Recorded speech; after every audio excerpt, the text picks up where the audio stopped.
So we're moving into chapter 8 today. That means we're moving into a new topic where we're looking at screws.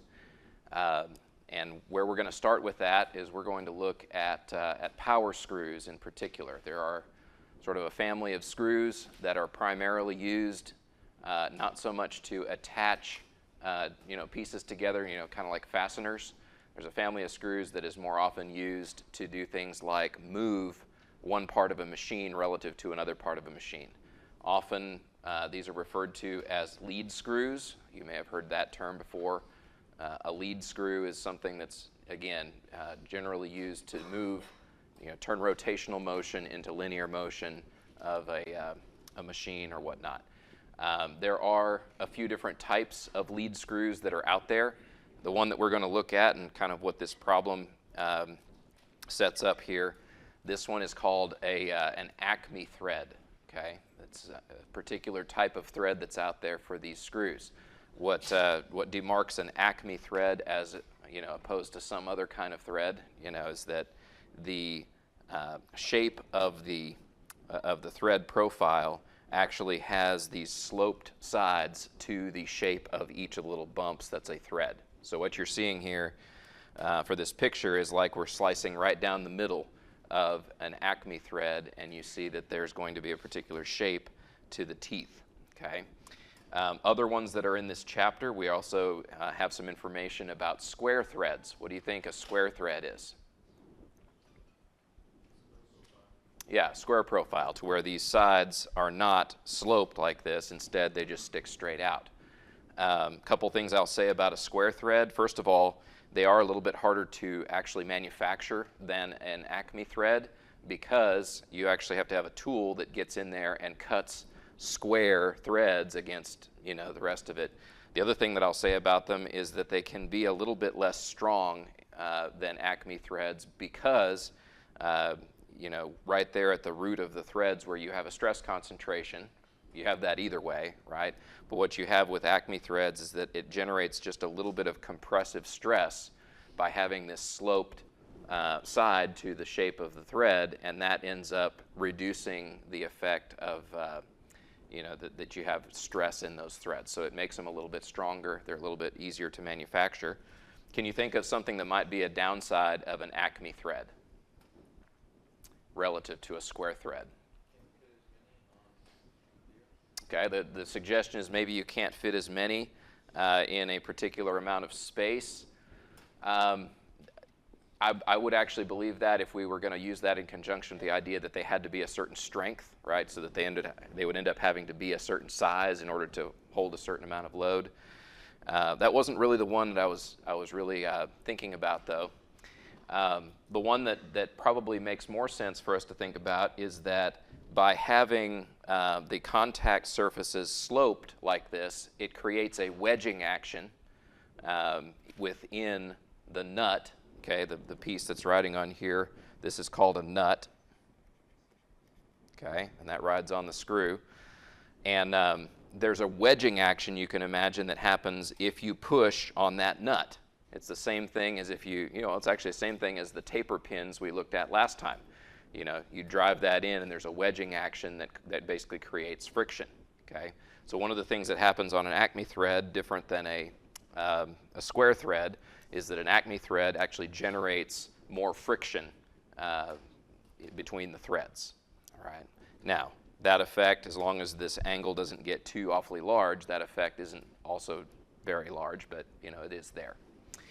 The other thing that I'm going to touch on here real quick is that we have another thread standard as well, not just ACME threads and the square threads that I was mentioning. There's another type of thread that is essentially usually used on threaded fasteners.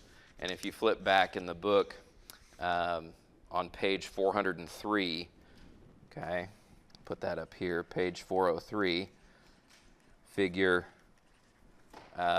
it's figure 8.1 and 8.2.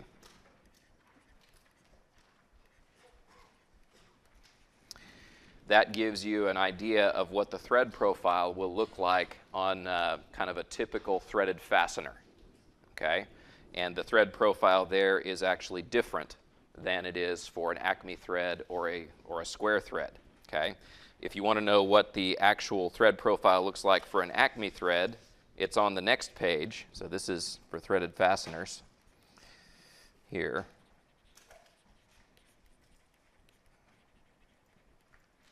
Okay? Whereas on page 405,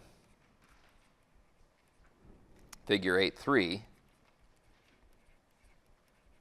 that it has square threads and ACME threads.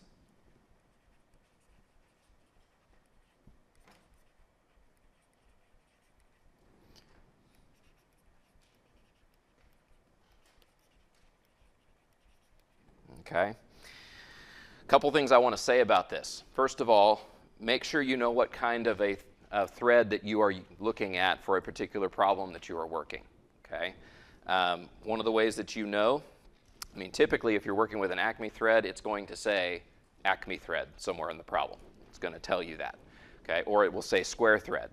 If, on the other hand, it says something like kind of one of these designations of one of these other kinds of threads, let's say you see something that says a 1/4 by 20 threaded fastener, right? Or it may not even say threaded fastener, but it has a thread of 1/4 by 20. What that's referring to is table 8.2, where it has a bunch of different sizes of these kind of standard threaded fasteners. Table 8.2 is on page 405. And so I want you to kind of be aware of what kind of thread it is that it is telling you. And if it gives you one of these designations for types of fasteners, then that means you're dealing with a thread profile that looks basically like you have on 403. Whereas if it says it's square versus ACME, you're looking at a thread profile given on page 405. Okay? So that's kind of point number one that I want to bring up before I even get into the problem, because there's some particulars that help you end up being able to better work the problems that you're actually asked to work. Here's another thing that's even a little bit more in the weeds. Okay? When we're looking at these threads, we a lot of times need to know a parameter that is basically the mean diameter where the contact occurs. Okay? So let me actually sketch that on the specific example that we're going to work here. Okay? You can imagine there being halfway up the sides of these things, there is basically this mean diameter that you end up needing to find a lot of times. Okay, so let me take that even further here and say this is that D sub m that is used in a lot of the equations. All right, how do you think you go about finding that D sub m for an ACME thread?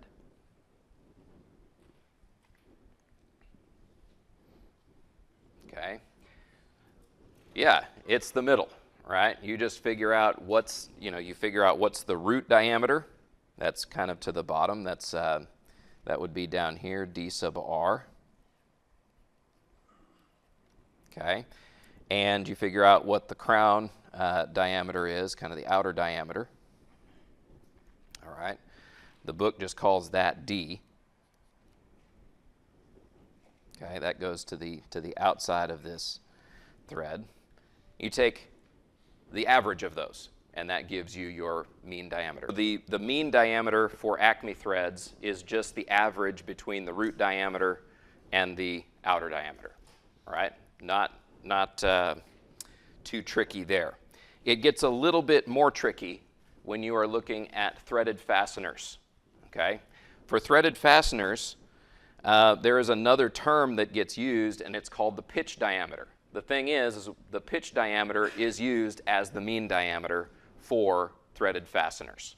Okay, so those end up being sort of interchangeable when you're talking about threaded fasteners. And I want to point something out that's actually kind of hard to find if it isn't pointed out to you, because it's in a footnote, and it's actually a really important piece of information. Okay, you'll see in the footnote of table 8.2, it basically says here that in order to find things like areas, like stress areas of some of these screws, which we'll get into that later in the course, it has a particular calculation. It talks about it, and it says the pitch diameter is found from D sub P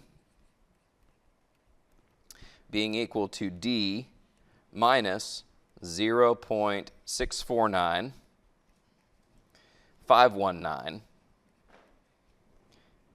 times the pitch. Okay? This is what you use when you're trying to find the D sub m, the mean diameter, and you are working with threaded fastener type of threads. Okay? And so this is in footnote of table 8.2.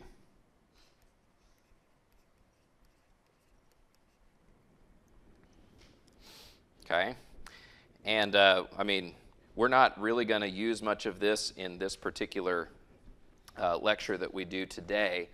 The main thing is I wanted to put this up front so that I didn't forget to say it, because this is important information that a lot of people end up having trouble finding whenever they get ready to work a different problem and they're trying to find what the mean diameter is for a threaded fastener type thread profile. And so I figured I'd put this right up front so that everyone could see that. All right, let's get into this actual problem. Sound good? All right. So we need to determine how much power we need to raise, and I'll tell you what, I'm going to do this too. Let me put these in quotes. To raise and lower a load of 200 pounds at 100 inches per minute. Okay, that's basically referring to how fast the nut is traveling, using a 3/4 inch by 1/6 ACME single thread power screw. Okay, so this actually is a place where I can take off and talk about that for just a second. Whenever you are cutting threads on a member, you are cutting a helically shaped bump, right? Or a groove, maybe is a better way to say if you're cutting it, right? You're cutting a helically shaped groove into a member, okay? There's more than one way to do that. One of the ways to do that is to where you just cut one continuous groove around the whole thing, and that is an idea of a single thread. The other way you can do it, or there's actually more than this even, but you can cut 2 grooves, right?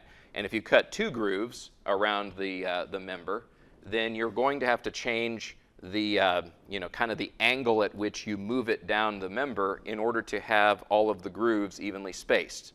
Does that kind of make sense?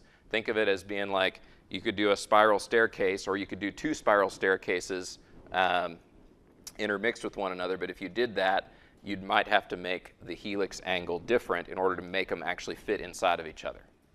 All right, it's the same.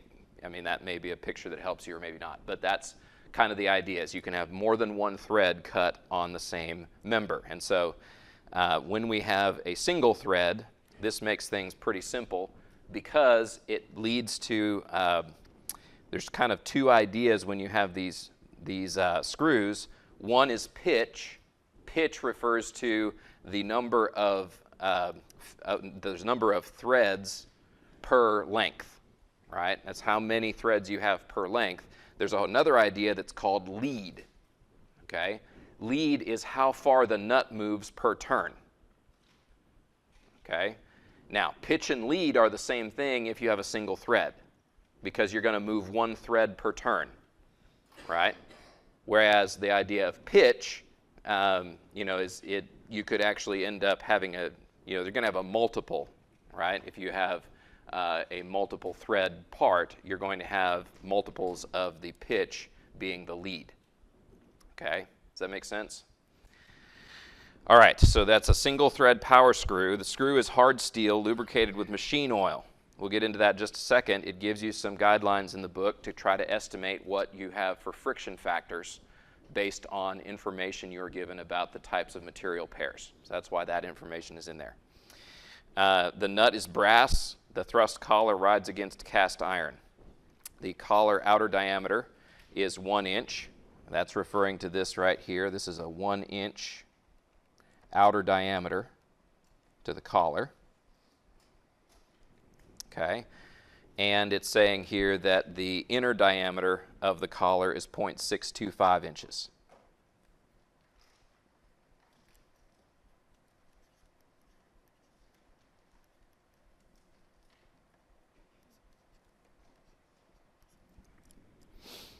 Okay.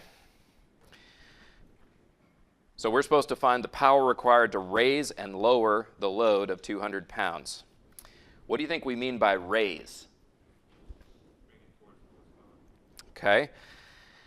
All right, so it's not quite as simple as just saying what direction it's going. What we need to do is say what direction is it going relative to the load that's being applied. Okay, so I showed on here we have a 200-pound load being applied to the right. Okay, and it's being applied, the reason I put that little bracketed force thing right there, imagine it's being distributed across the face of that nut. Okay, so there's a 200-pound force being distributed across the face of the nut, and we're pushing it there to the right. All right, if we are raising the load, what that means is that we are bucking the direction of the applied force. Okay, so when we are raising this load, it means the nut is actually traveling this way.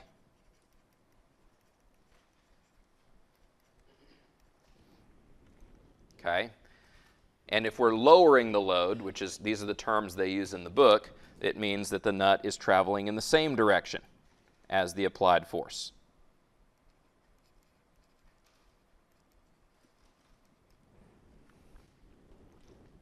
Okay, which is kind of an interesting problem because, you know, if you're pushing to the right and it actually takes work to turn this nut against that force that's pushing to the right, you're losing all the way around, right? Because you are losing energy from the standpoint of it has to actually add energy into the system with the 200 pounds pushing on the nut, and then you're adding more energy into the system because you're turning the screw, all right? Where's all that energy going?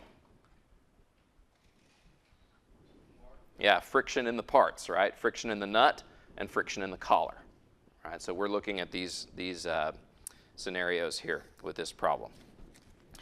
All right, let's start here. Let's actually look at this ACME thread and give ourselves a few more pieces of information about how it is shaped.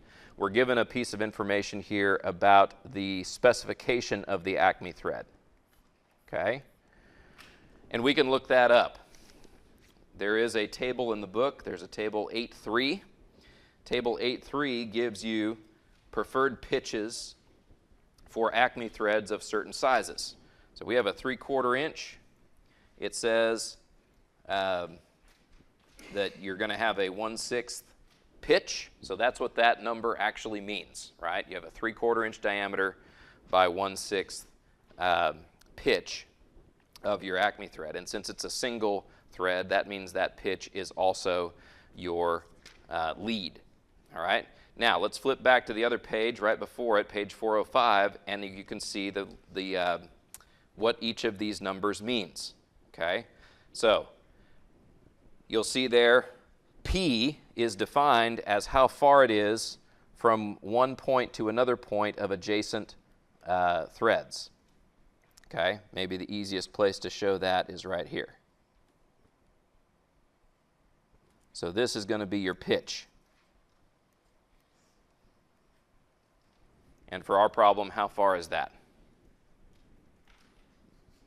Okay. 1/6 of an inch.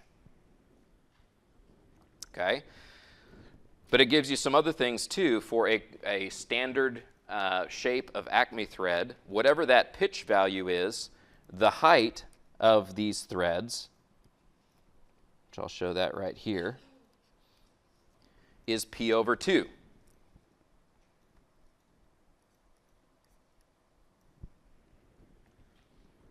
All right? And so if that's P over 2, how can I determine what my mean diameter is? Actually, you know, I can do that maybe over here with respect to my outer diameter. That is what is given as the 3/4.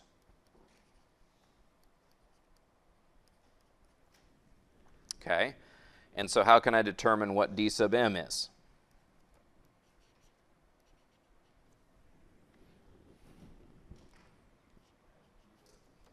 Okay. Now here's the thing. You could go in here and take your outer diameter plus your inner diameter and divide by 2. That's one way that you could do this, right? And that's not wrong. but there's probably an easier way also. And what would you do? Right, because you basically have P over 2 on one side, and you have P over 2 on the other side. So summing P over 2 plus P over 2 gives you P over 2, right? And so what we can do is we can say we have a D sub M that's going to be 0.75 inches, okay, minus P over 2, P is 1/6. So we take that over 2, and this gives us what our D sub M value is.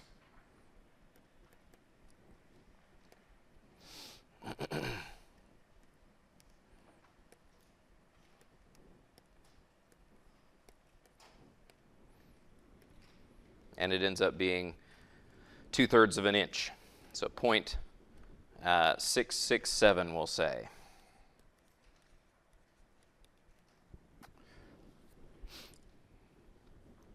Okay, so that's one thing that we're going to need to know in just a second when we start evaluating how much torque it takes, for instance, to raise and lower this load. All right, what else do you think we might need to know? Okay, this is another significant piece of information that's given to us in figure 8.3. It tells us for these ACME threads that the total amount of angle, let me put that like right here, this total amount of angle right here is 29 degrees. That's just because that's how they make them. I do not know the history as to how that was chosen, but that's how they make them, is with a 29-degree angle between those two faces. Okay? Now, the thing is about that, in just a moment, one of the things we're going to care about is not the complete angle inside of there. It is the angle just to one side. So that's why I drew this on here. The 29 degrees gets split between two sides. Okay, 50-50. Okay, so what would each of them be? 14.5 degrees.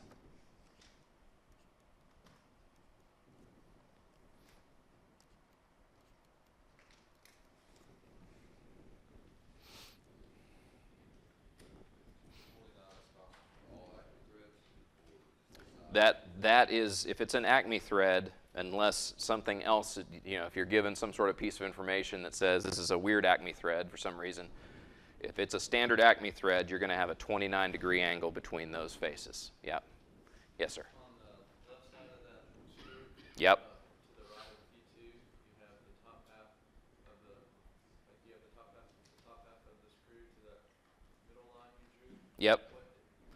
I was just showing that this is basically P over 2 over 2. And this down here is P over 2 over 2. And so if you're trying to figure out what the diameter is, the mean diameter, you take the outer diameter and subtract 2 times P over 2 over 2. Right? So then that gives you what we just calculated. I think I saw another hand. Yeah? Okay.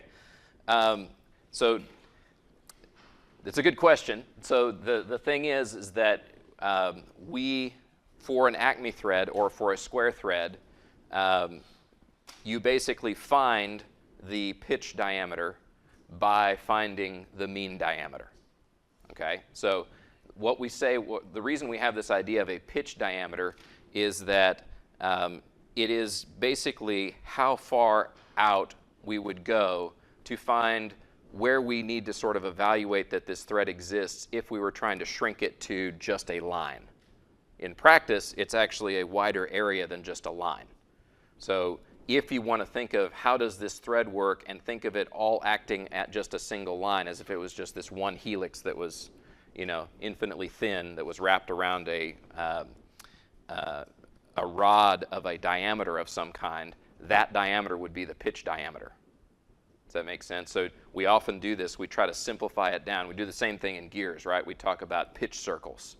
Even though there are teeth on the gear and it's not obvious necessarily when we look at the gear, that, where exactly the circles are that represent how the two gears interact with each other, there exist these circles that make it so that all of the math that we do when we simplify it down to circles works out, right?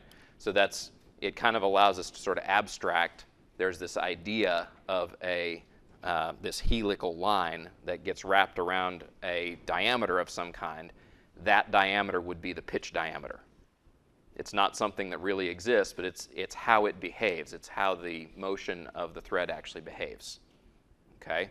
And the way that you find the pitch diameter for ACME threads and for square threads is just by finding the mean diameter, okay?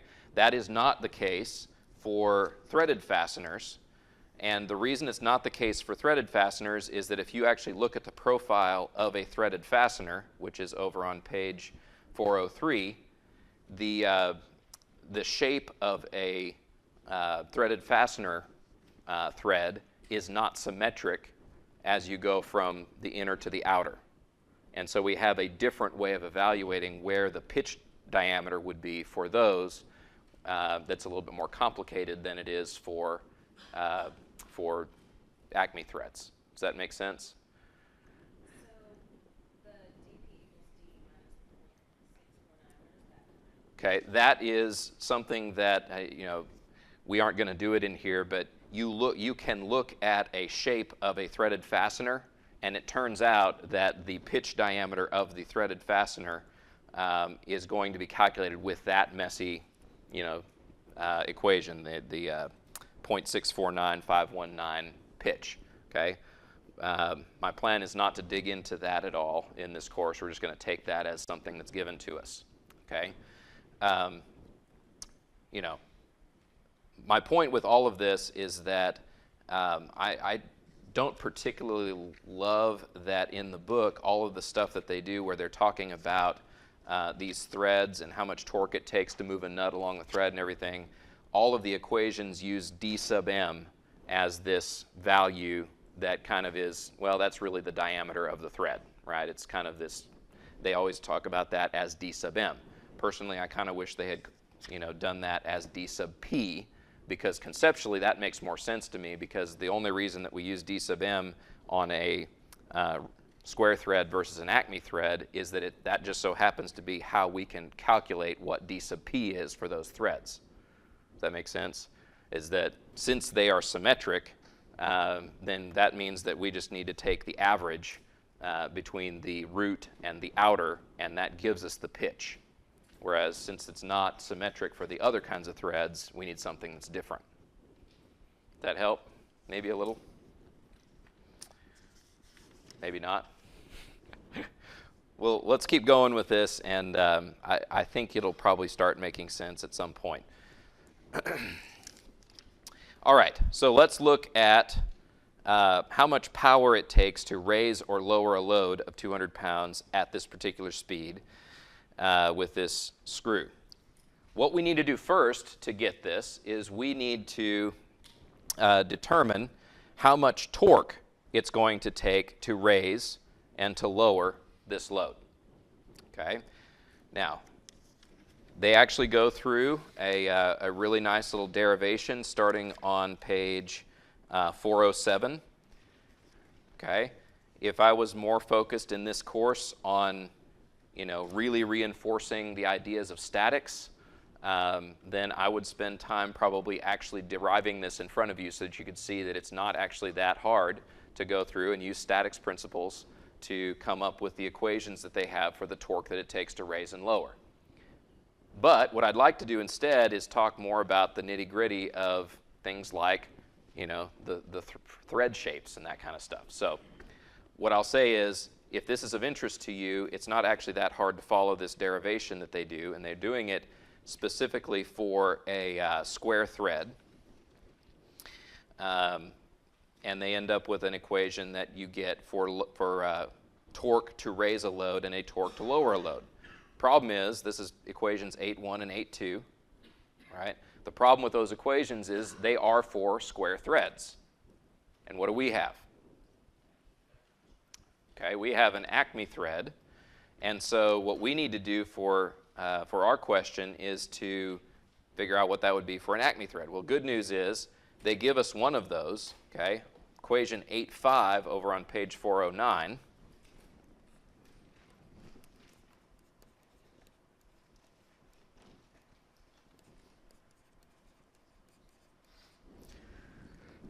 Says that T sub R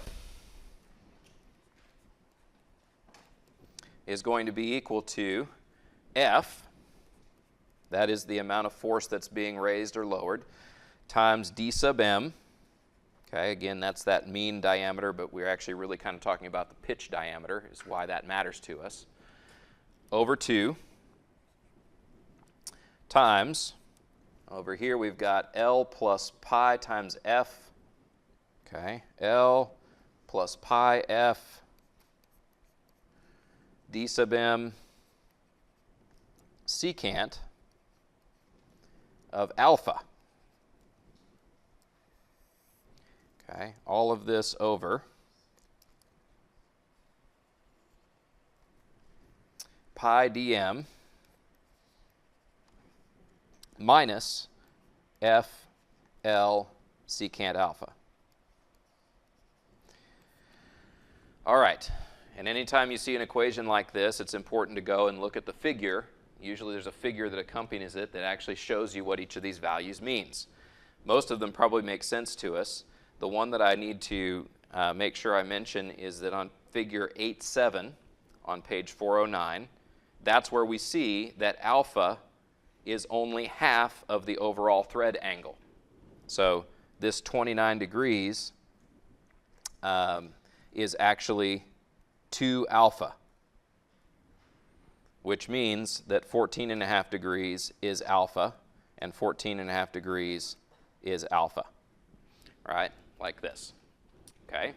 That's based on looking at the figure on page 409. It shows what that alpha value is, okay? D sub M, I've already spent some time kind of picking that off of the figure. What is F, you think?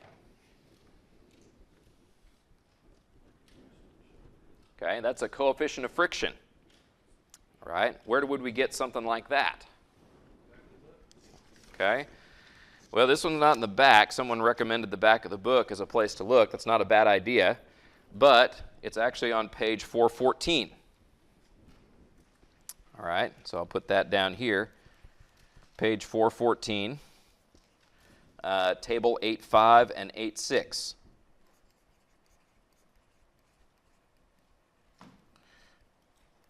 And by the way, these are most of the data that's like this in the book. This is if you're kind of out in the open and you don't know exactly what kind of materials you might end up using, you can get estimates by looking at these tables that are in the book. If you're actually doing a real design of these things, it's more likely that you're going to want to look up the specific manufacturer data. A lot of times they can supply things like this for the specific manufacturer that's making the specific nut that's going on the specific screw, and they'll give you a number that they feel like is a good estimate for that exact material pair. All right. If you're not doing something like that and you're doing something in a more general sense, then that's where using this information in these tables becomes especially useful. Okay. Plus, it gives you practice.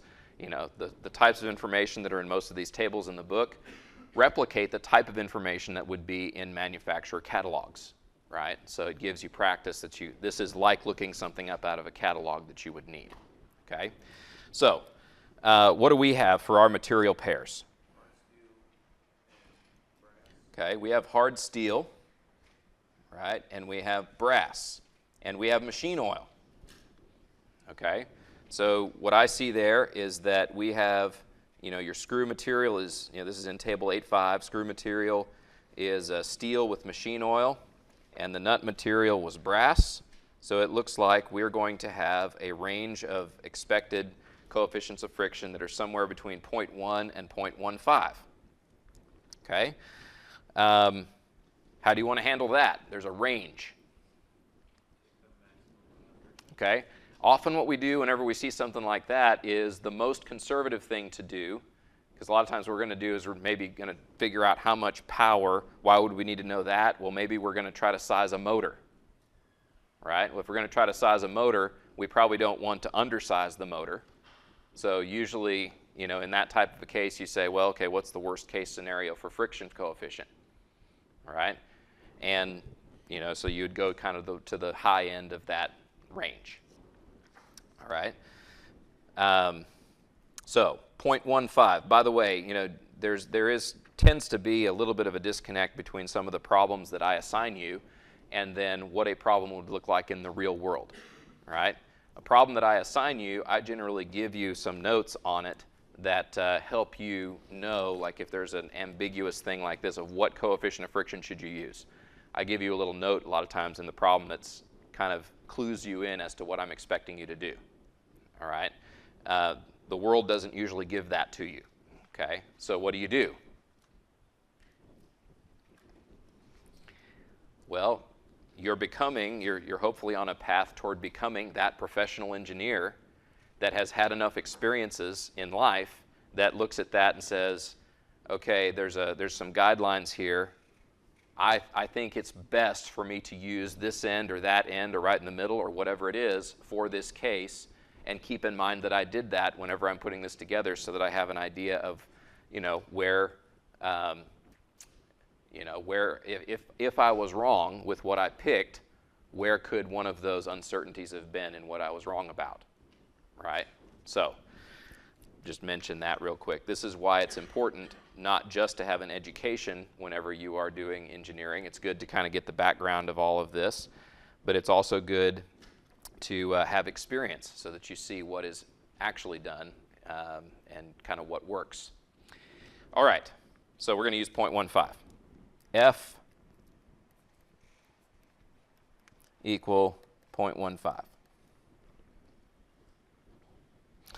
All right, what else? Okay, what is L? This is a good question. So, if you actually look over, trying to see where they define L. All right, L. Look at figure 8.6 on page 407. Okay, this is in the derivation of these formulas, right? And what they're doing there is they're taking, what if you took this thread and you're pretending like it's wrapped around a cylinder and you're unwrapping it so that you can see what the geometry would be like of something rising up that curved inclined plane, okay? L is how far you go per revolution, okay? What was that I called earlier? I used that same terminology just a few minutes ago. That's lead, right? So L is lead, okay? And since we have a single thread for our screw, lead is equal to what? Pitch, okay? So L is going to be 1/6 of an inch, okay? So far, so good? Now, let me throw another wrinkle in. If I'm actually sitting here trying to twist this shaft, okay, like I'm applying a torque to this thing, that's what I'm trying to find. Do I only have friction coming from the nut, or do I have friction coming from other places too? Yeah, in order to have the 200 pounds that applies to the nut, there also has to be a reacting 200 pounds that is applied at the collar, right? And this happens on screws all the time because you can't just have one force on there, or else you would end up having a body that would be accelerating out of control. Okay, so you have this reaction force, and in this particular case, it's coming from this collar that we have at the other end. How do I evaluate the torque from that collar? Good news is the book kind of addresses this question, and they put equation 8.6 in the book. Okay, it says T sub C, that's referring to the torque in a collar, is equal to F force. Okay, so let me actually do this. I'm going to say we're going to add onto this F times F sub C. That just means if you have a different material pair for the collar than you do for the nut, coefficient you might want to have a different variable for this coefficient of friction relative to the coefficient coefficient of friction we just found. Does that make sense? That's the only reason there's a sub c on that lowercase f. It's still a friction factor. It just might be a different one than the one that we use between the nut and the screw. Okay? All right, and then we have times d sub c. Okay? And this is probably one of the more confusing parameters. The d sub c that we're having right here is one of the more confusing parameters for people when they're learning this. And here's why. If you didn't know anything else about this and you hadn't read the chapter yet or anything like this, what would you guess d sub c is for our problem? Okay, it's very tempting to say, well, it looks like it would be 1 inch. All right? Who says, I don't think that's right? Okay? Most of you, those of you who are the more intelligent types, there's probably a reason why I don't just say, yeah, that's right. It's just simply d sub c. All right?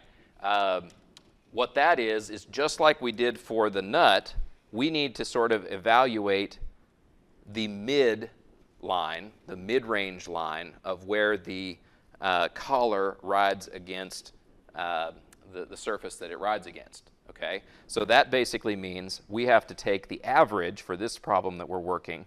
We have to take the average between 1 inch and 0.625 inches. Okay? Does that make sense? So that's what d sub c is. It's not just 1 inch. It's the average between 1 and 0.625. And that basically sets up, there's a kind of a midline in here. So I tell you what, we'll do that separately to kind of really bring that out. Okay, what is the average between 1 and 0.625? I'll put it in here. Okay, 1 plus 0.625 over 2. Okay, that gives me 0.8125.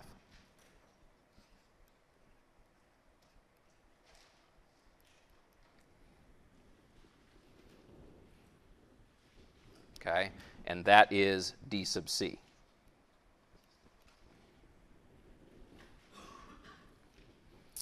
All right, I think we've discussed everything. Oh, almost everything. What's the other thing we need to do? Okay, also on page 414, we now have a different kind of material pair because we're saying that the collar rides against cast iron. Okay, so I'm going to go over here again, and we're going to look up some cast iron in table 8.6. It says thrust collar friction coefficients. Hard steel on cast iron, we have two different values. We have a running value and a starting value. Okay, which one do you think we might care about? Okay. Well, it kind of depends on what we are trying to do, okay? What we're trying to do here is evaluate power, right? No power is going to be spent unless it is running, right? And so it probably makes better sense in our case to think about a running coefficient of friction rather than a starting. If what you're trying to do is figure out a minimum amount of torque that the motor has to supply just to get started, well then, now it might make more sense to use the value for a starting. All right, so answer there is it kind of depends on what we're trying to do. Since we're trying to determine power, it makes more sense for us to use the running value of coefficient of friction. So 0.09.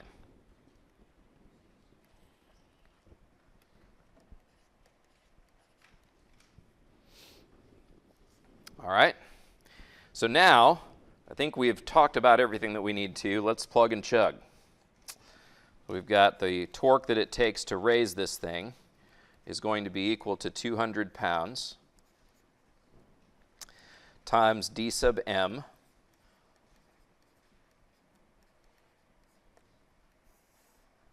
over 2 times the lead, which is the pitch. Okay, and this lead is going to be 1/6 of an inch, right? Plus pi times f times d sub m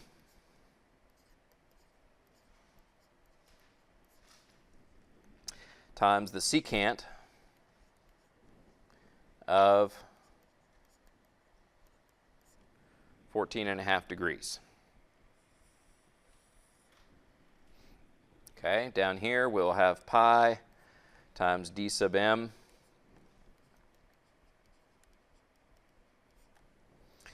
minus 0.15 times the lead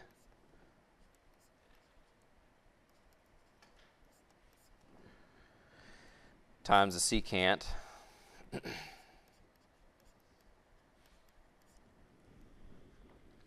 of 14.5 degrees.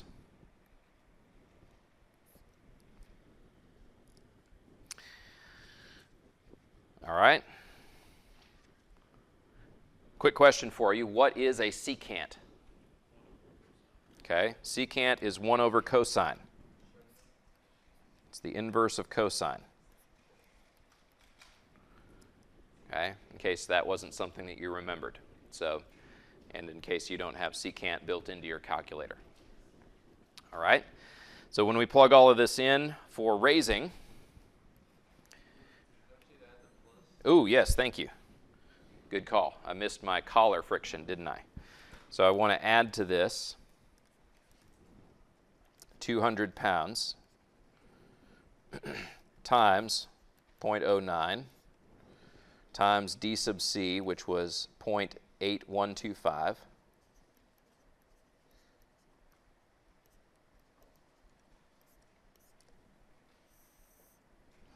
over 2.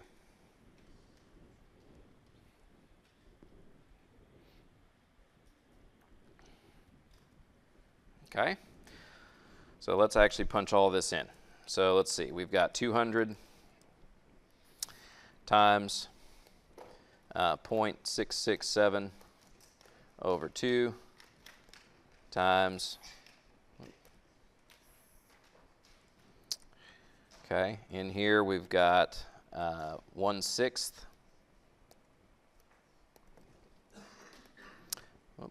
plus pi times 0.15 times 0.667 times 1 over the cosine of 14.5. Make sure your calculator is in degree mode if you're going to put degrees in there. Down here we've got pi times 0.667 minus 0.15 times 1 over 6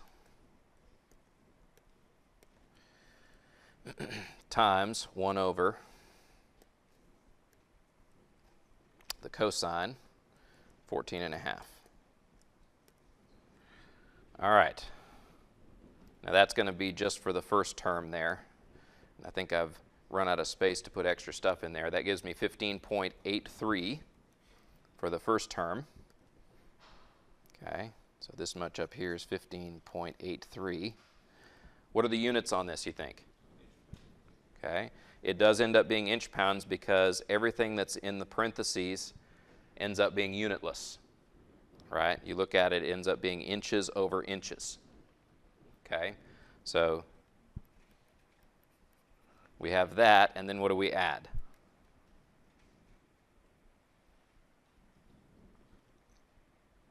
Okay, we add 200 times 0.09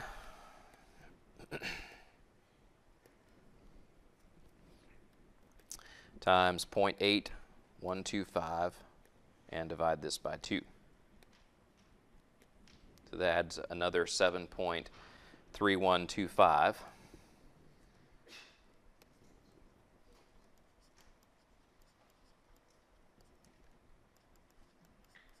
Inch pounds. Okay, so TR then. Okay, and again, this is the amount of torque that it takes to drive the load in the direction or against the direction of the force. Okay, so we add these two together. All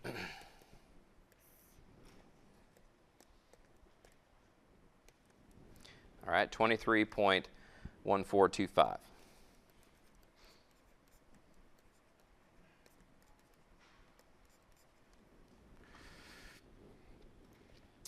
All right, question now, if we want to lower this, in other words, that would basically be, you can think of it two different ways.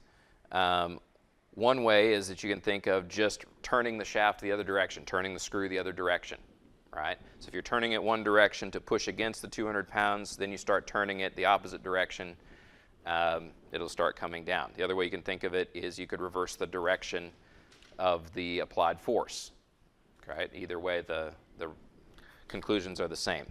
So what changes? Okay, you're right. Just the term where we were dealing with thread friction, nothing changes in the collar. Okay, so we don't actually have to change anything in that second term. If we're looking at the first term, what changes in that? Okay, they don't actually give you the equation for it in the book. It gives you T sub R, but not T sub L for ACME threads. What do you think a good strategy is for that?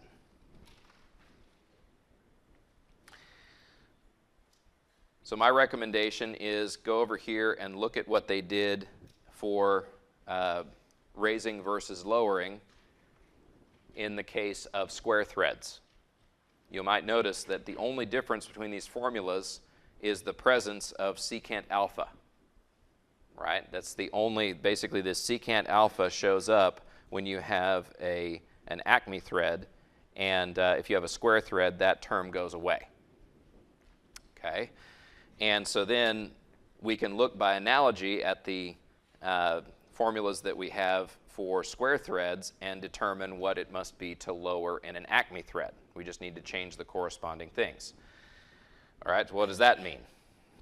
Okay, well, you'll notice here equation 8.2, it says that we have basically reversed the sign of the lead. Okay, we've basically subtracted L in the numerator rather than having a positive L in the numerator.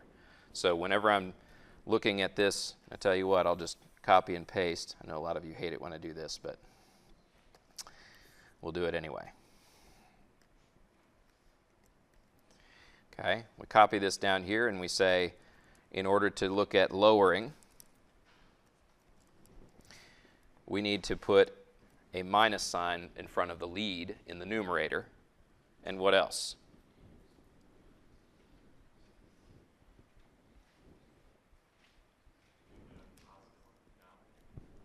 Put a positive on the second term in the denominator. All right? Everything else stays the same.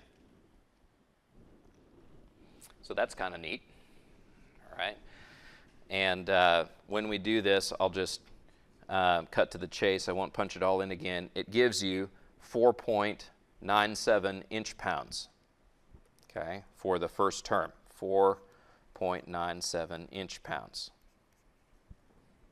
This down here is still 7.3125 inch-pounds.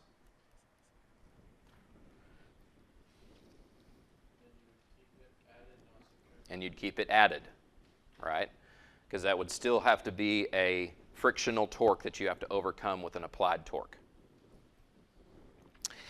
All right, so this ends up being, T sub L ends up being 4.97 plus 7.3125. And that gives us 12.2825.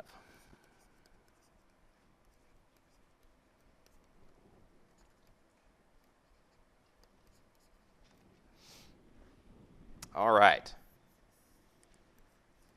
What did it ask us to do, though? Okay, we're supposed to determine how much power it takes to raise and lower this load. All right, so what do we do there?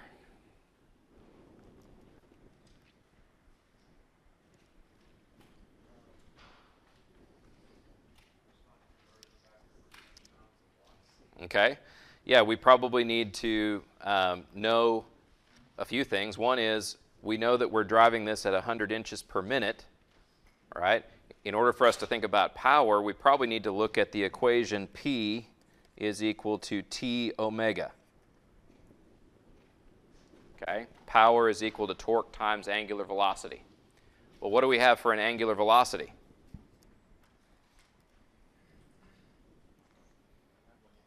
Okay, we don't have one yet, but we do know that we're driving this at 100 inches per minute.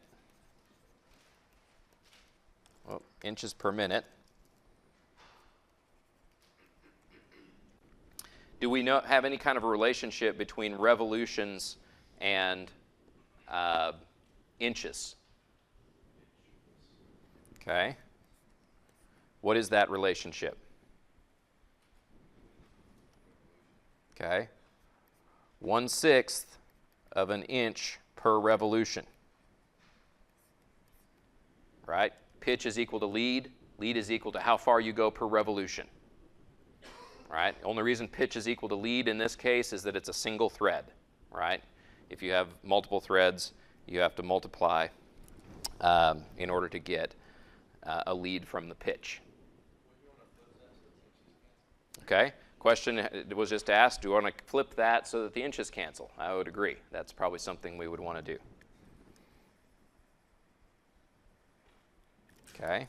1/6 of an inch per revolution.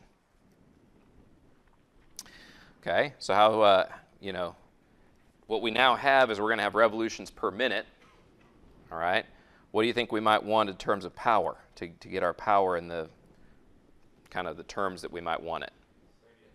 Okay, we might want this in radians per second, which means that we'll probably want to do 2 pi radians per revolution. And what else? Okay.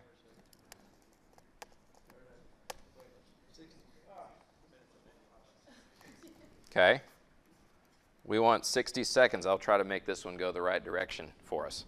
All right, 60 seconds in a minute, like this.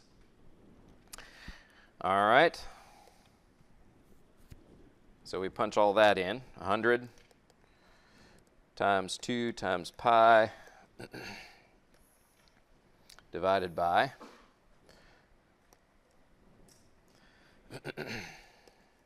1/6 times 60.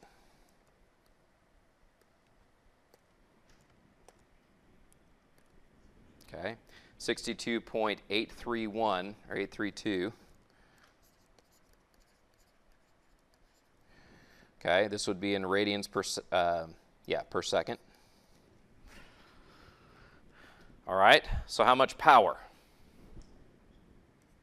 Okay, maybe I'll call this P sub R. We would have 23.41 or 1425 inch pounds.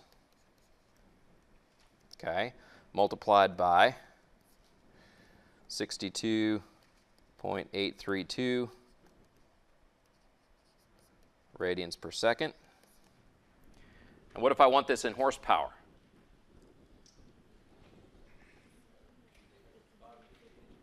Okay, what I end up with right now is inch pounds per second.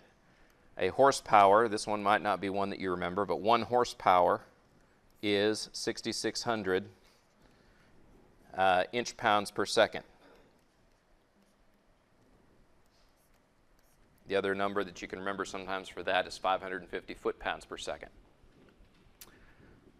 Okay, so we punch all of this in, and the amount of power that it takes to raise the load is 23.1425 times 62.832, okay, divided by 6,600. And so we need 0.22 horsepower.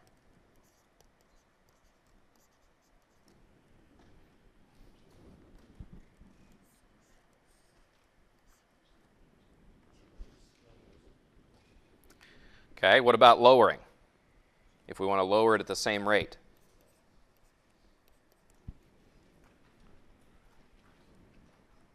Okay, to lower it, we would need 12.2825 inch-pounds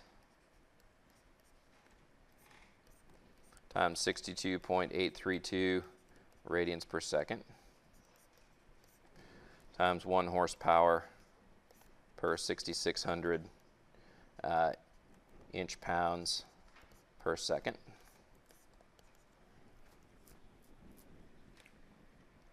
Basically only changing that very first number. And that gives me, let's see, put in the 12.2825. This gives me 0.117, we'll say.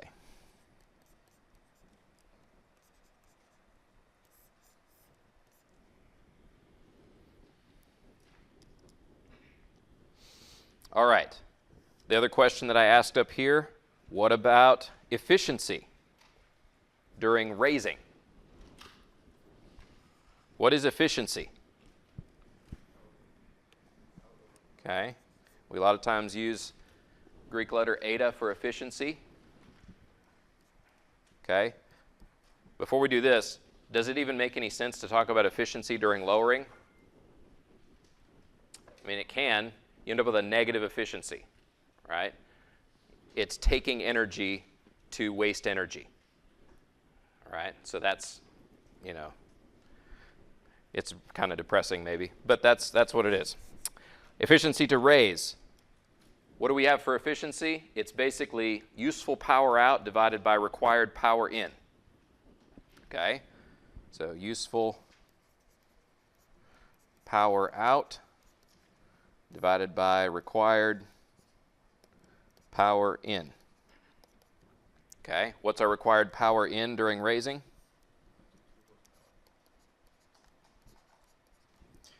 Okay.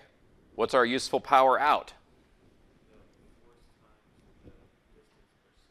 Yes, okay. Power, one of the ways you can describe power is force times velocity. Okay? So our power out is going to be 200 pounds times, now I've forgotten, 100 inches per minute.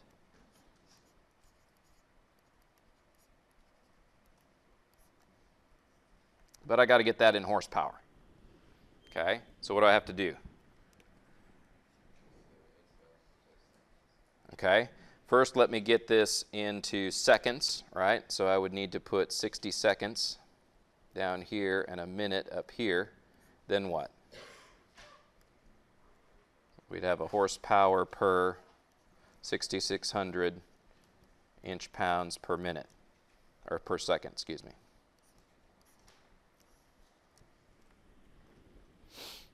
All right, so what we end up with there is 200 times 100 divided by 60 times 6,600.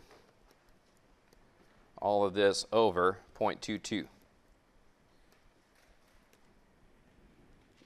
Okay, so we are at about 23% efficient or so.